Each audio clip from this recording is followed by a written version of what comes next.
Hello আমার YouTube family, সবাই কেমন আছেন? আজকে আপনাদের সাথে কোনো ব্লগ শেয়ার করছি না। আজকে একটি আপনাদের সাথে রান্নার রেসিপি শেয়ার করছি। তো রান্নার রেসিপিটি হচ্ছে চিংড়ি মাছ দিয়ে মিষ্টি কুমড়া শাকের ডাঁটা এবং শাক। তো অনেকে তো মিষ্টি কুমড়া শাকটি বিভিন্ন রকমভাবে রান্না করেছেন। আমার মতো এভাবে সহজ পদ্ধতিতে একবার রান্না করে দেখুন, খেতে কিন্তু দুর্দান্ত লাগে। তো স্কিপ না করে আমার সম্পূর্ণ ভিডিওটি অবশ্যই দেখবেন। আর রান্নাটি কিন্তু খুবই সহজ। প্রথমে দেখুন, কড়াইতে তেল দিয়ে নিয়েছি। তারপরে আমি চিংড়ি মাছগুলোকে ছোট ছোট করে কেটেছি, আর ওগুলো সুন্দর করে তেলে আমি ভেজে নিচ্ছি। তো তেলে ভাজার পরে আমি একটু নুন দিয়ে নিয়েছি, যাতে মাছগুলো ভালোভাবে ভাজা হয়। তো অনেকে তো বিভিন্ন রকম শাকটি দিয়ে অনেক রকম রান্না করে থাকেন। তো আজকে আপনাদেরকে আমি দেখাবো যে চিংড়ি মাছ দিয়ে এই শাকটি খেতে কেমন লাগে। তো আমার ভিডিওটি সাথে থাকুন, আর আমি কিভাবে রান্না করছি সেটি অবশ্যই দেখতে থাকুন। তো প্রথমে আমি চিংড়ি মাছগুলো ভালো করে তেলে ভেজে নিচ্ছি। একদম লাল লাল করে ভেজে নেবেন কিন্তু, ঠিক আছে? তারপর ভাজা হয়ে গেলে চিংড়ি মাছগুলো আপনারা নামিয়ে নেবেন, ঠিক আছে? চিংড়ি মাছগুলো এই যে আমি নামিয়ে নিচ্ছি। তো দেখুন, আমার ইউটিউব চ্যানেলে ওয়াচ টাইমের খুবই প্রয়োজন, কিন্তু ওয়াচ টাইমটা ফুলফিল হচ্ছে না। আমার সাবস্ক্রাইব কিন্তু কমপ্লিট হয়ে গেছে। তো আপনারা যদি পাশে থাকেন, অবশ্যই আমার ইউটিউব চ্যানেলটা গ্রো করবে।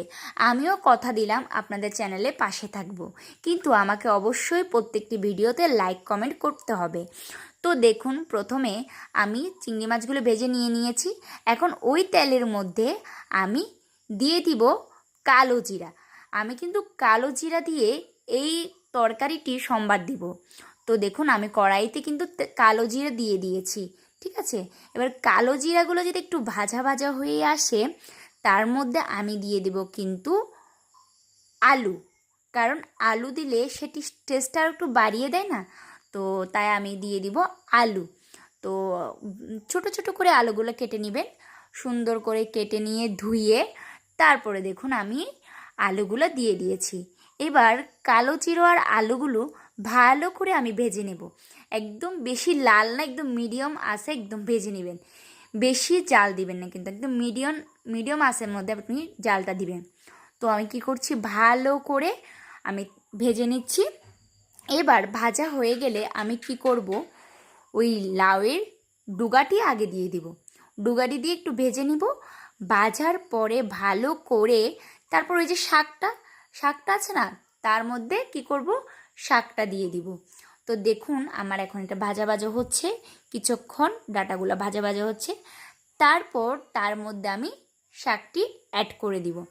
তো যাই হোক, অনেকে তো আবার মিষ্টি কুমড়ার পাতাগুলো দিয়ে একটু ভর্তাও করে। আমি করে নিয়েছিলাম মিষ্টি কুমড়া পাতাগুলো দিয়ে, কারণ আমার শাশুড়ি মা খুবই পছন্দ করে মিষ্টি কুমড়ার পাতাগুলো দিয়ে ভর্তা। তো ওইটা আমি করেছিলাম, ওইটা আমি দেখাইনি, কারণ রেসিপিটা শুধু এটাই দেখাচ্ছি তাই। তো প্রথমে দেখুন শাকটা দিয়ে নিয়েছি। এবার শাকটা দিয়ে ভালো করে নাড়তে থাকবো, নেড়ে মানে একদম সব জায়গায় যেন লেগে যায় ভালোভাবে। তো আসলে আমি তেমন ভালো রান্না করতে পারি না, জাস্ট একটু চেষ্টা করছি ভালো করে রান্না করার।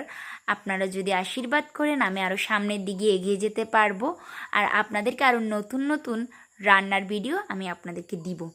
তো আপনারা আমার এই রান্নাটা থেকে অবশ্যই শিখে নেবেন কিভাবে। রান্নাটি একবার করে দেখুন, অবশ্যই আপনাদের ভালো লাগবে, আমি বললাম। তারপর কি করবে, একটু ঢাকা দিয়ে দিবেন। তো ঢাকাটা একটু ভালো করে দিয়ে দিবেন, যাতে সিদ্ধ হয়, যে শাকটি আর আলুগুলো যাতে ভালোভাবে সিদ্ধ হয়।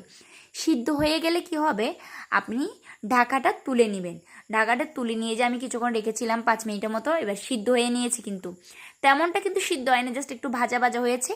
তারপর এর মধ্যে আমি কি দিয়ে দিব, গেস করুন গাইস, আপনারা কমেন্ট করুন এর মধ্যে তারপর আমি কি দিব।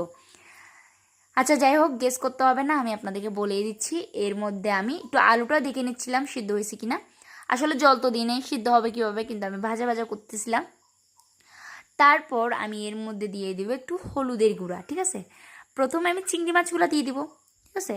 চিংড়ি মাছ এই যে লবণ দিলাম স্বাদ মতো, তারপর একটু হলুদ দিব এখন স্বাদ মতো। সব কিছু স্বাদ মতো দিবেন, ঠিক আছে? রান্নার মধ্যে একটা জিনিস কি জানেন, সব কিছু যদি আপনি পারফেক্টভাবে না দেন না, রান্নার টেস্টটা ভালো লাগে না। আর রান্নাটা যত আপনি কষাবেন রান্নাটা তত আপনার স্বাদ দ্বিগুণ করে দিবে। তো তার মধ্যে আমি দিয়ে দিয়েছি একটু হলুদের গুঁড়া, ঠিক আছে। এটার মধ্যে কিন্তু আমি কাঁচামরিচ ইউজ করব, নট শুকনো মরিচ। শুকনো মরিচ আমি ইউজ করবো না, এটার মধ্যে আমি কাঁচামরিচ মানে অ্যাড করব। তো এরপরে হলুদ দিয়ে ভালোভাবে নাড়াচাড়া করে নিলাম। নাড়াচাড়া করার পরে আমি এর মধ্যে দিয়ে দিব চিংড়ি মাছগুলো। তো চিংড়ি মাছগুলো দিয়ে দিয়েছি।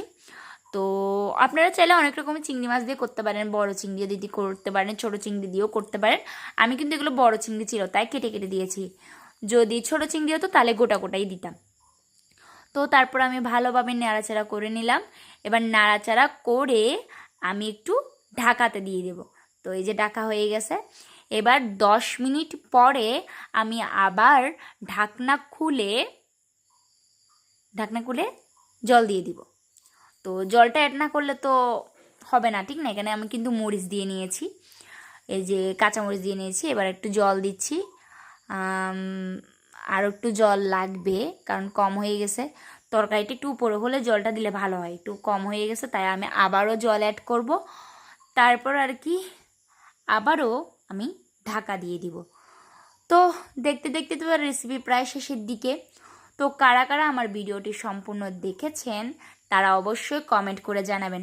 আর রান্নাটি খেয়ে কেমন হয়েছে অবশ্যই কিন্তু বলবেন। তো এখনও কিন্তু ফুল রেসিপি শেষ হয়নি, আমার সাথে থাকুন, দেখতে থাকুন। তারপর আমি ঢাকা দিয়ে দিয়েছি। তারপর এখন সিদ্ধ হতে দিয়েছি প্রায় 5 মিনিটের মতো। 5 মিনিটের মতো সিদ্ধ হচ্ছে। রান্নাটি প্রায় 20 মিনিটের মধ্যে রান্না হয়ে যাবে এই রান্নাটা করলে। তারপর কি করবেন, এই যে দেখুন কি সুন্দর একটা কালার হয়েছে না। আর জানেন গাইস, মানে এত একটা স্মাইল বের হয়েছে না, খুবই খুবই ভালো লেগেছে আমার। মানে এত টেস্টি হয়েছে, আপনারা একবার রান্না করে দেখুন, দুর্দান্ত খেতে কিন্তু। তারপর আমি এটা ভালোভাবে নাড়াচাড়া করে শেষ। এরপর ভাবলাম আবার একটু ঢাকা দিয়ে দিব। আসলে মাঝখানে একটু ক্যামেরা ডিস্টার্ব করছিল তাই ঠিক করেছিলাম। তো একটু নাড়াচাড়া করে নিলাম, করে নেওয়ার পর নামিয়ে নিব এখন। তো এই যে নামিয়ে নিয়েছি। তো আজকের রেসিপিটা কেমন হয়েছে অবশ্যই কমেন্ট করে জানাবেন। আর যারা যারা রান্না করে খেতে চান তারা অবশ্যই রান্না করে আমার কমেন্টে জানাবেন। তো সবাই লাইক কমেন্ট শেয়ার করে আমার ইউটিউব চ্যানেলের পাশে থাকবেন। By everyone.